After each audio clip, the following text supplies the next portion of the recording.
Oh, hello again. Well, I wanted to continue talking about PSCAD.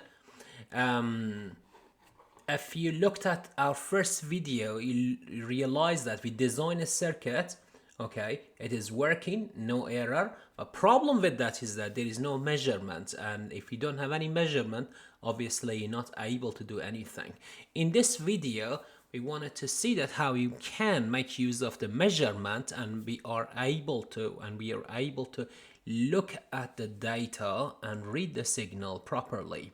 Now, what we should do? Well, obviously, we can find all components in the master library, okay?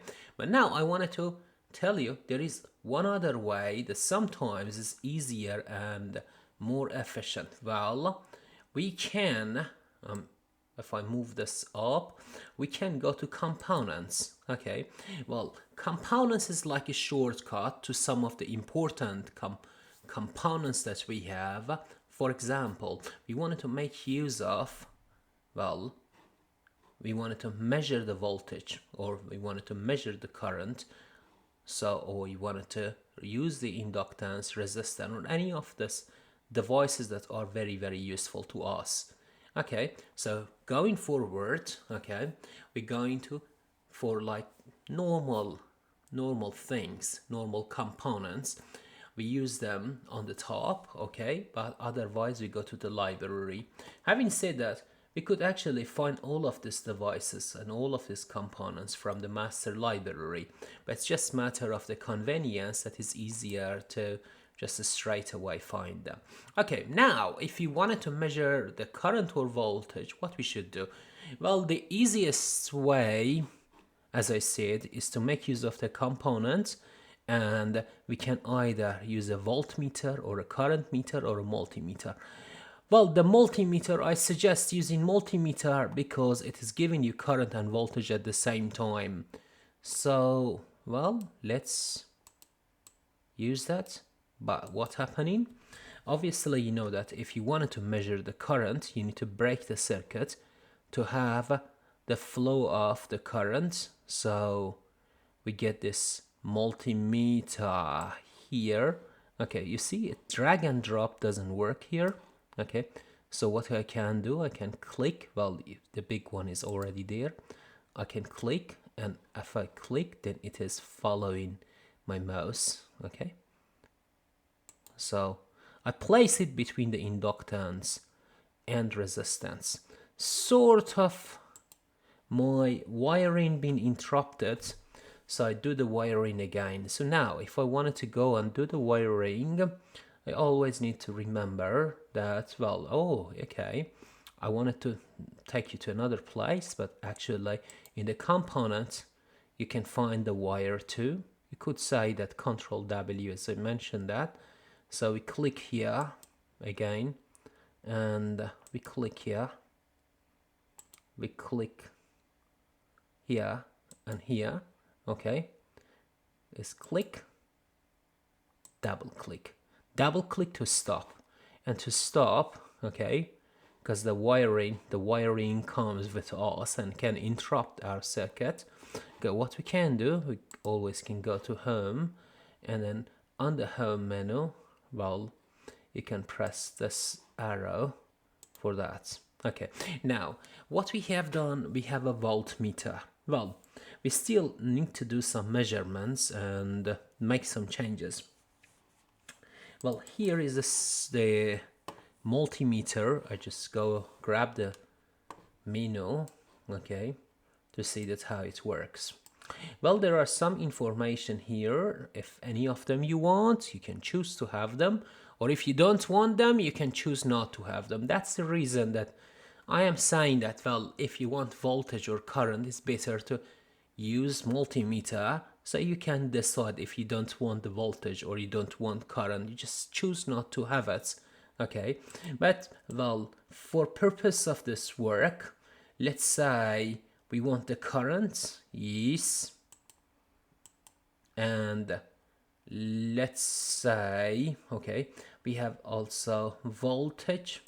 Okay, let's not to have the voltage, just to not to make it too busy. busy. Obviously we can have a lot of things, but I just wanted to have one screen in this things. But later on you're gonna see that you can have as many as you want, and choose active power. Let's again go for active power. Well, reactive power, I just say that not. RMS, I say no. This one, no, no. And then after configuration, not to forget, always you need to provide a name for your signals. If they don't have a name, well, it doesn't work. Just make sure you have a name for them.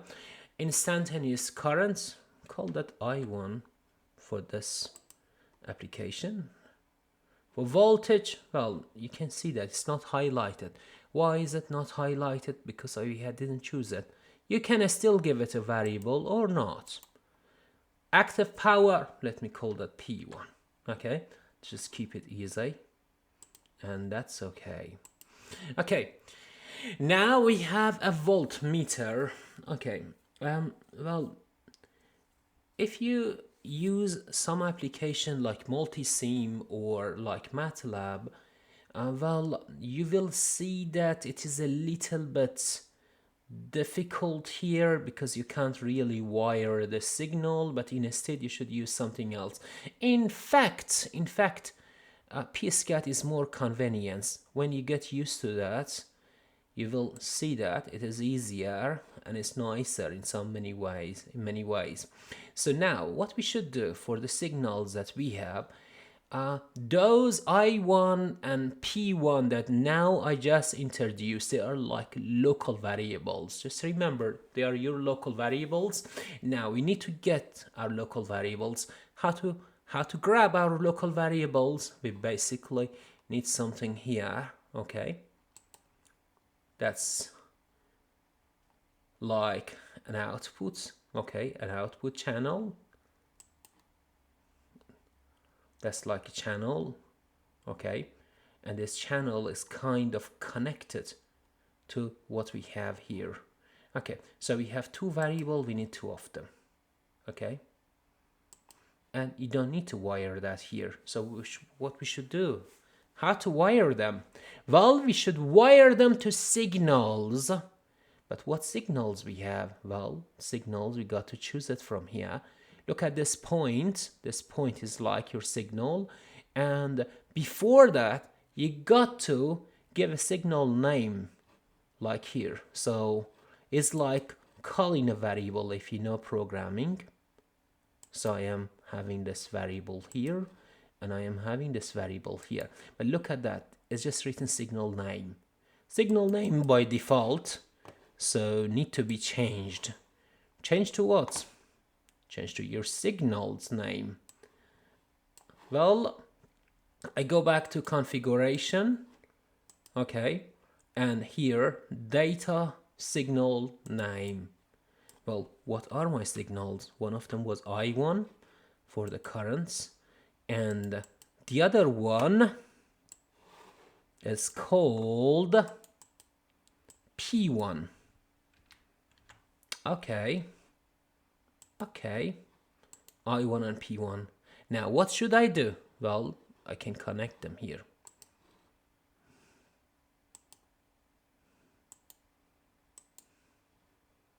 And right here too.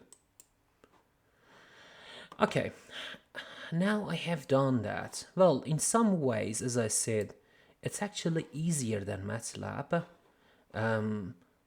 Why it is easier? Because this doesn't need to be close by. So we can put this anywhere we like, as you are comfortable with. Okay, so now we have in this signal going to an output channel. Well, I didn't call that anything really. It is untitled and it's untitled, but I need to do some settings there. What kind of settings? Okay, this is the output channels. Okay, this is the output channel that I have. So what should I do? Okay, that's the configuration, only configuration.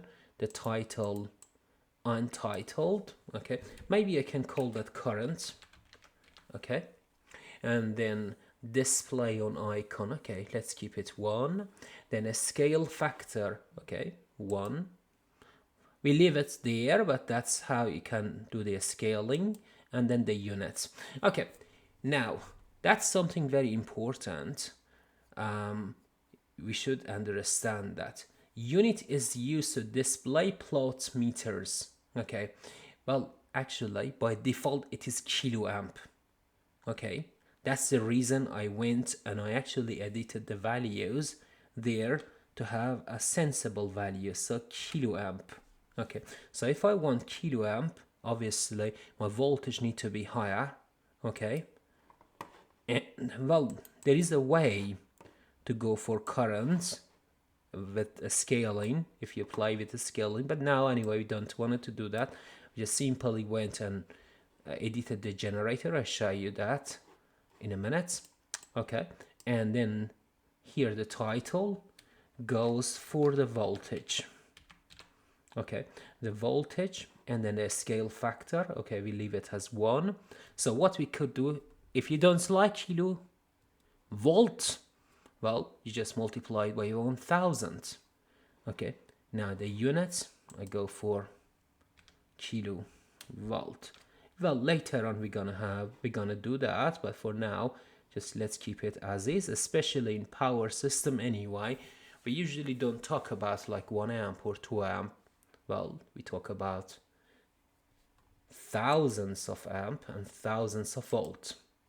Now, I just wanted to show you the changes that I have done from the original value.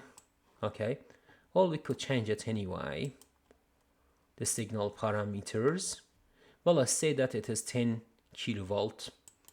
If you want, could be anything. We could change it easy, so let's just change that to actually the standard value of 11 kilovolt.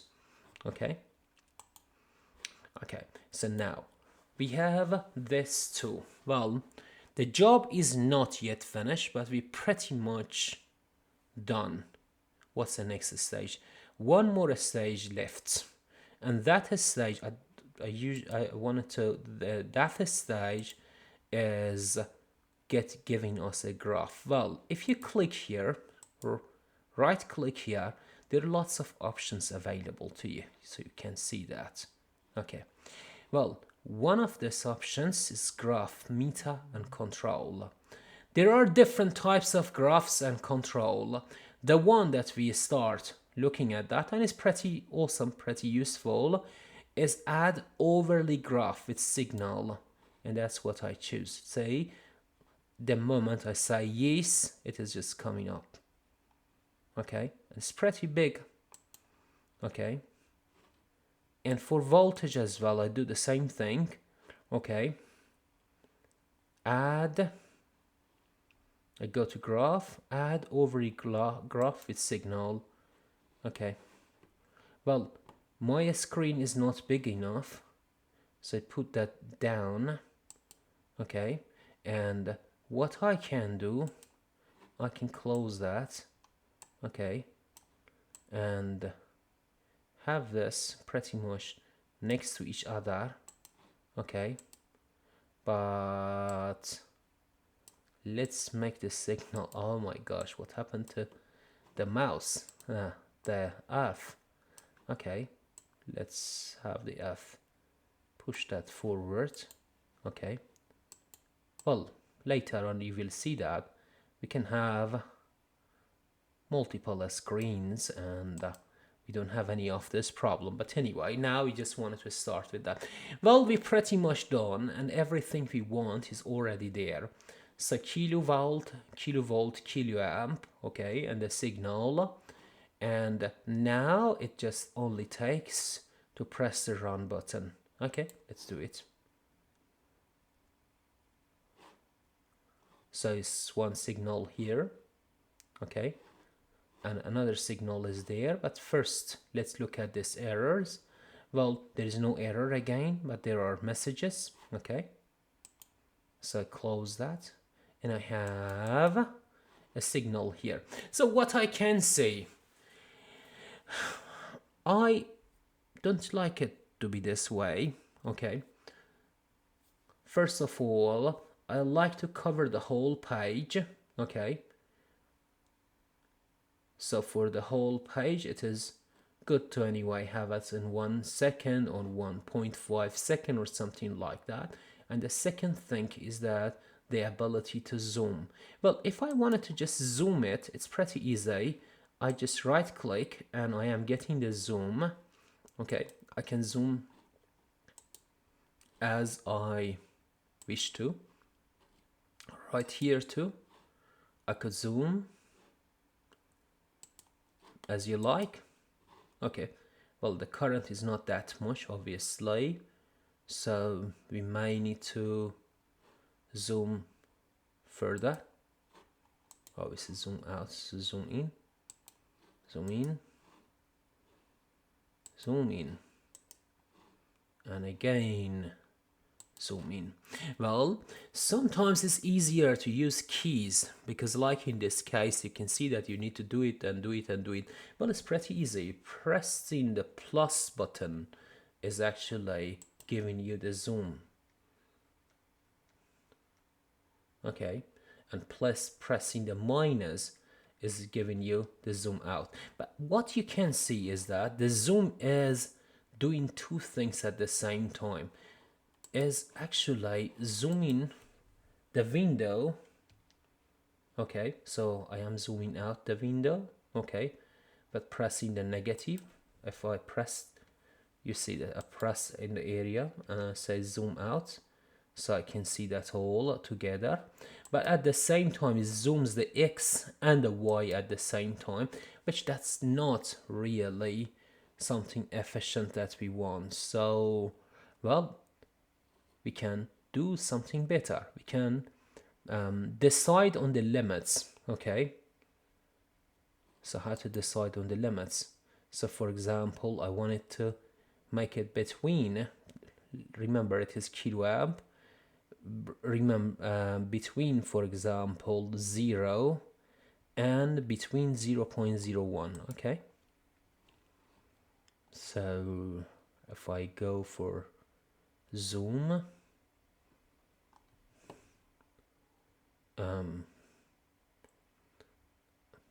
Y limit.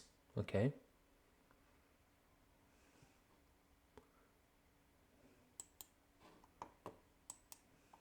oh, zoom,